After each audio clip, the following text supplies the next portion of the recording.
హిందూ ముస్లిం క్రైస్తవులు ఎవరైతేనేమి మానవుడు అన్నట్టుగా కుల మతాలకు అతీతంగా వెళ్ళేటువంటి జాతర కానీ వెళ్ళేటువంటి దైవం కానీ ముస్లిమ్సే కాదు, ముస్లిమ్స్ దైవమైనా కానీ హిందువులు సైతం అక్కడికి వెళ్తూ ఉంటారు. అలాంటి యొక్క అన్నారం షరీఫ్ అని పేరు పొందినటువంటి ప్రఖ్యాతగాంచినటువంటి వరంగల్ జిల్లాలో ఉన్నటువంటి ఈ యొక్క మందిరం గురించి తెలుసుకునేటువంటి ప్రయత్నం చేద్దాం. అన్నారం హజరత్ సయ్యద్ యాకూబ్ షావాలి దర్గా వరంగల్ జిల్లా పర్వతగిరి మండలం అన్నారం షరీఫ్ గ్రామంలో ఉంది. ఇక్కడ హైదరాబాద్ నుంచి వరంగల్ వెళ్ళాలంటే 144 కిలోమీటర్లో ఉంటుంది. అయితే అక్కడి నుంచి పర్వతగిరి 38 కిలోమీటర్ల పరిధిలో ఉంటుంది. ఈ పర్వతగిరి నుంచి అన్నారం దగ్గరికి 10 కిలోమీటర్ల దూరంలో ఉంటుంది. ఈ యాకూబ్ షావాలి బాబా కోరిన కోరికలు వెంటనే నెరవేరుస్తాడని భక్తుల నమ్మకం. ఈ దర్గాకు 1000 ఏళ్లకు పైగా చరిత్ర ఉంది. యాకూబ్ షావాలి అరబ్ దేశం నుంచి వలస వచ్చారని, ఆయనకు గంగుషావాలి, బోలే షావాలి అనే తమ్ముళ్ళు, మహబూబియమ్మ అనే చెల్లెళ్ళు, గౌరఫత్ అనే గురువు ఉన్నట్లు భక్తులు చెప్తూ ఉంటారు. అయితే యాకూబ్ షావాలి పేదలకు దాన ధర్మాలు చేశారంట. సొమ్మునంతా దానం చేయడంతో యావదాస్తి కరిగిపోయి దేశాటనకు బయలుదేరాడంట. అలా వచ్చి అన్నారంలో స్థిరపడ్డాడని భక్తులు చెప్తున్నారు. కొందరు భౌతిక దారులు పాల్పడడంతో చెరువు తూమిలోకి వెళ్ళి ఆయన అక్కడే మాయమయ్యారని, తర్వాత ఓ వ్యక్తికి కలలో వచ్చి తన పేరిట దర్గా నిర్మిస్తే ప్రజలకు రక్షణగా ఉంటానని చెప్పడంతో గ్రామస్తులంతా కలిసి దర్గా నిర్మించారంట. భక్తుల కొంగు బంగారమైన ఈ దర్గా అక్కడ దర్గాగా మారడంతో అన్నారం కాస్త అన్నారం షరీఫ్గా మారిపోయింది. దర్గా ఒక మానసిక చికిత్సాలయంగా పేరు పొందింది. ఇక్కడకు వచ్చే భక్తుల్లో చాలామందికి మానసిక రుగ్మతల నుంచి బయటపడడానికే వస్తుంటారని, ఎక్కడెక్కడికో పెద్ద పెద్ద వైద్యులు సైతం నయం చేయలేని రుగ్మతలు ఇక్కడకు వచ్చి కోరుకుంటే నయమవుతాయని భక్తులకు ప్రగాఢ నమ్మకం. ఇదంతా ఎలా వ్యాప్తిలోకి వచ్చిందంటే, మొదటగా ఒక ఆయన మానసిక సమస్యతో బాధపడుతూ ఇక్కడికి వచ్చాడంట. యాకూబ్ షావాలిని దర్శించుకొని దర్గాకి మొక్కితే తన రుగ్మతులన్నీ తగ్గిపోవడంతో ప్రజలకు ఈ దర్గాపై నమ్మకం ఏర్పడినట్లు గ్రామస్తులు అంటున్నారు. ఈ అన్నారం షరీఫ్ అనగానే ముందుగా గుర్తుకొచ్చేది కందూరు. భక్తులు తమ కోరికలు నెరవేరితే కందూరు చేస్తామని యాకూబ్ సాబ్కు మొక్కుతారు. కందూరు 2 రకాలుగా ఉంటుంది: యాట కందూరు, కోడి కందూరు. యాట లేదా కోడిని ముందుగా దర్గా వద్దకు బాబాకు మొక్కుకొని పక్కనే ఉన్న వరండాలోని వీటిని బలిస్తారు. వేడి చేసిన బొగ్గులను మతంలో వేసి పొగ వచ్చేలాగా ఊదు చల్లుకుంటూ డప్పు చప్పుళ్లతో ఊరేగింపుగా దర్గా వద్దకు చేరుకుంటారు. దర్గాలో 5గురు మతావాలీలు, అంటే ఈ మజావార్లు, మనం పూజారులు అంటాం. భక్తులు తీసుకువచ్చిన వాటిలో ఒక దానిని దర్గాలో ఉంచి నైవేద్యంగా సమర్పిస్తారు. మరొక దానిని తూములోకి వదిలేసి మొక్కులు చెల్లించుకుంటారు. అయితే ఇక్కడో విశేషం ఉంది. తూములో ఎన్ని ముంతలు వేసినా బయటకు రావు. తూము నిండదని ముజావార్లు చెప్తున్నారు. ఈ తంతు ముగిసిన తర్వాత భక్తులు తిరిగి తమ బస ఉన్న చోటికి వెళ్ళి సామూహిక భోజనాలు చేస్తారు. ఈ దర్గా వద్ద ఏడాదికోసారి గంధం ఉత్సవం ఘనంగా చేస్తారు. 3 రోజుల పాటు జరిగే ఈ వేడుకలకు లక్షలాది మంది భక్తులు తరలి వస్తారు. ఇంకా ఇసుకేస్తే రాలనంతగా జనం హాజరవుతారు. ఆరు బయట చెట్ల కింద వసతి ఏర్పాటు చేసుకొని బస చేస్తారు. యాటలు, కోళ్ళు, మలిద ముద్దలు, అత్తారు సువాసనలతో సందడి వాతావరణం కల్పిస్తుంది. ఈ వేడుకలో అన్నారం షరీఫ్ గ్రామంలో పండుగ వాతావరణం సంతరించుకుంటుంది. తెలంగాణలోని జిల్లాలతో పాటు ఇతర రాష్ట్రాల నుంచి కూడా భక్తులు ఇక్కడికి భారీగా తరలి వస్తారు. శుక్ర, ఆదివారాలు భక్తులు అధిక సంఖ్యలో వచ్చి మొక్కులు చెల్లించుకుంటారు. ఇది అందరూ అనుకుంటున్నది. కానీ ఇక్కడికి వచ్చాక ఏం జరుగుతుంది? అసలు సజావుగా నడుస్తుందా అంటే కాదు. కొంతమంది ఇక్కడికి వచ్చి జరిగేవి భరించలేక ఫిర్యాదుల మేరకు మా బృందం అక్కడికి వెళ్ళి వివరాలు సేకరించాలి. అందులో భాగంగా ప్రజా సాంస్కృతిక కేంద్రం అధ్యక్షులు భూపతి వెంకటేశ్వర్లు సేకరించిన విషయాలు మేముందు ఇప్పుడు తెలియపరుస్తారు. అన్నారం షరీఫ్ వరంగల్ జిల్లా పర్వతగిరి మండలంలో హజరత్ సయ్యద్ యాకూబ్ షావాలి 1000 ఏళ్ల చరిత్ర కలిగిన దర్గా. ఇలాంటి దర్గాలు తెలంగాణలో ఒక 10 దర్గాలు ఉన్నాయి. పేరుకు ముస్లిం దర్గే, కానీ కుల మతాలకు అతీతంగా అక్కడ హిందువులు, క్రైస్తవులు, ముస్లింలు కూడా అక్కడికి వస్తారు. ఎక్కువ హిందువులు, లంబాడాలు, చాలా నిరుపేదలు మాత్రమే అక్కడికి వస్తారు. కానీ అక్కడ నేను ప్రత్యక్షంగా చూసిన విషయాల్ని ప్రభుత్వం దృష్టికి, అట్లాగే భక్తుల దృష్టికి తీసుకొచ్చే ఒక ప్రయత్నమే.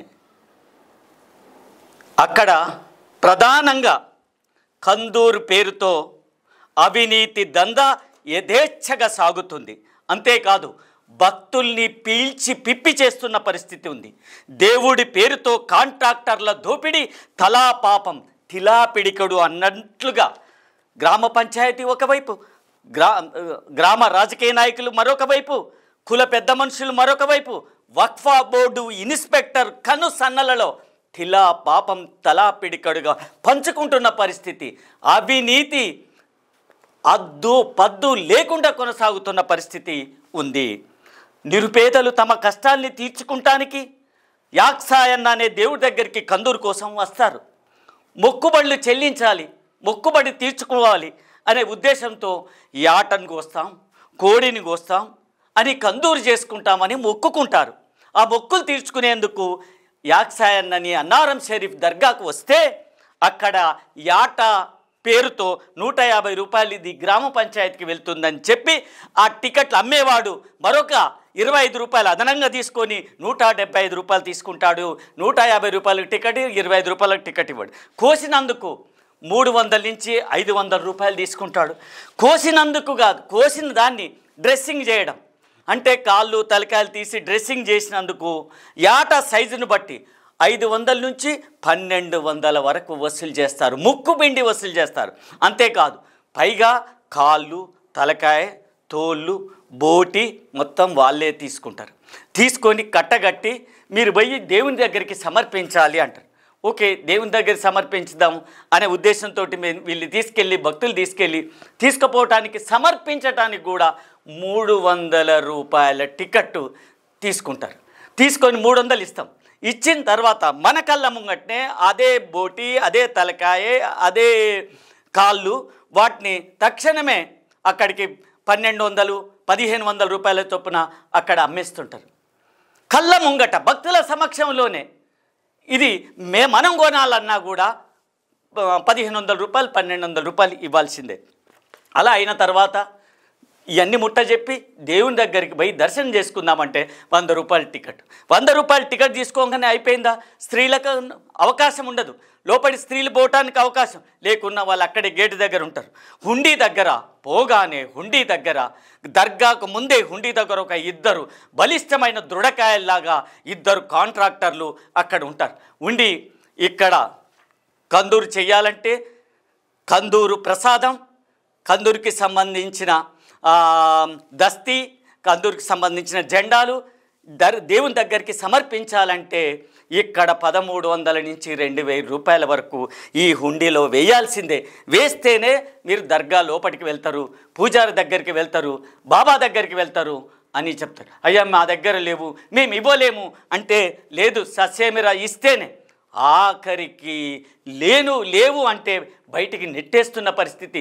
లేవు అంటే ఫోన్పే చేయి అని ఫోన్పే చేస్తే 1300 రూపాయలు చెల్లించిన పరిస్థితి. ఇలా కందూరు ప్రసాదం సమర్పించడం ఈ అయిపోయిన తర్వాత తాయత్తల పేరుతో లోపలికి పోగానే తాయత్తలు కట్టుకోవాలి. ప్రతి ఒక్కరు తాయత్తు 50 రూపాయలు, 2 తాయత్తలకైతే 100. తర్వాత కొబ్బరికాయ మనని కొట్టియరు, కొబ్బరికాయ కొట్టే దగ్గర పైసలు అంటే 50 రూపాయలు. నువ్వు 2 కొబ్బరికాయలు కొడితే 50 రూపాయలు. అక్కడ చిన్న దర్గాలు ఉంటాయి, గౌస్పాక్ దర్గాని, మహబూబియా దర్గాని, గుంసావలి దర్గాని, బోలే షావలి దర్గా అని ఇట్లా చిన్న దర్గాలు, చిన్న చెరువు తూముల దగ్గర ఒక్కొక్కరు 500, 300, 300, 500 ఇలా వసూలు చేసి, అంటే మొత్తంగా లెక్కేస్తే 4500 రూపాయలు. ఒక పేదవాడు దేవుని మొక్కు తీర్చుకోవడానికి 4500 రూపాయలు ఖర్చు చేయడమా? ఏ తిరుపతి లేదే, ప్రపంచంలో ఏ గుడి దగ్గర లేదు, ఏ దేవుడి దగ్గర. దేవుడి పేరుతో, కాంట్రాక్టర్ల పేరుతో ఇదా దోపిడీ. అక్కడున్న సర్పంచ్ ఏమీ మాట్లాడు, అక్కడున్న జడ్పీటీసీ, స్థానిక ఎమ్మెల్యే ఏం మాట్లాడు. ఇక్కడ వక్ఫా బోర్డు కనుసంగలలో అవినీతి జరుగుతూ ఉంటే వక్ఫా బోర్డు ఏం చేస్తున్నట్టు, స్థానిక ఎమ్మెల్యే ఏం చేస్తున్నట్టు? అంటే దీన్ని అదుపు ఎవరు చేయలేరా? అందుకోసం మార్చిలో రేపు వేలం పాటలు రాబోతా ఉన్నాయి. వేలం పాటల కోసం అక్కడ కాంట్రాక్టర్లు సంసిద్ధమవుతా ఉన్న పరిస్థితి. దీన్ని 2 కోట్లు 3 కోట్లు పాడేసి మళ్ళీ యథాతథంగా దోపిడికి తెరదీయబోతా ఉన్న పరిస్థితి ఉంది. కాబట్టి పాలకులారా, తెలంగాణ ప్రభుత్వం ఆలోచించాల్సిన పరిస్థితి, తెలంగాణ వక్ఫా బోర్డు ఆలోచించాల్సిన పరిస్థితి. ఇంత పెద్ద ఎత్తున అవినీతి జరుగుతూ ఉంటే ఏమిటి ఈ ఉపేక్ష? దేవుడి పేరుతో, కాంట్రాక్టర్ల పేరుతో దోపిడీ జరుగుతూ ఉంటే ఏం ప్రశ్నించలేని పరిస్థితుల్లో ఉన్నాము. కాబట్టి దయచేసి దేవాలయాల్ని, దర్గాల్ని వ్యాపార కేంద్రాలుగా మార్చకండి. భక్తుల పుణ్యక్షేత్రాలుగా, పవిత్ర క్షేత్రాలుగా ఉంచండి. ఇది భక్తుల తరపున మేము విన్నవించుకుంటున్నాం. లోపల దొరకడ 500 750 ఈడ 500 అడిగిండు. 500 తూంకాడ 100 ఈ దోక కాపు కూడా ఎక్కడ తెచ్చి పెడతాడు దేవుడు వస్తే ఇటు కొబ్బరికాయ టోకినే, దర్శనం పోదాం టోకినే, అన్ని టోకెన్ ఎక్కడ తెచ్చేయాలి పెడపడు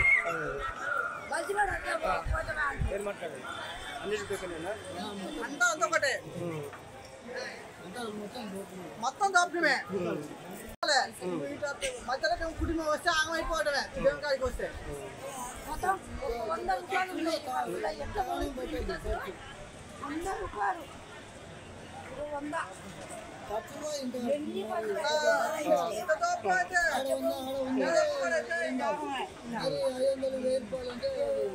పైసలు అయిపోయింది. అక్కడ ఏటకాడ 300 తీసుకుంది, అది కొత్తను మరి 450 తీసుకుంటారు. 5000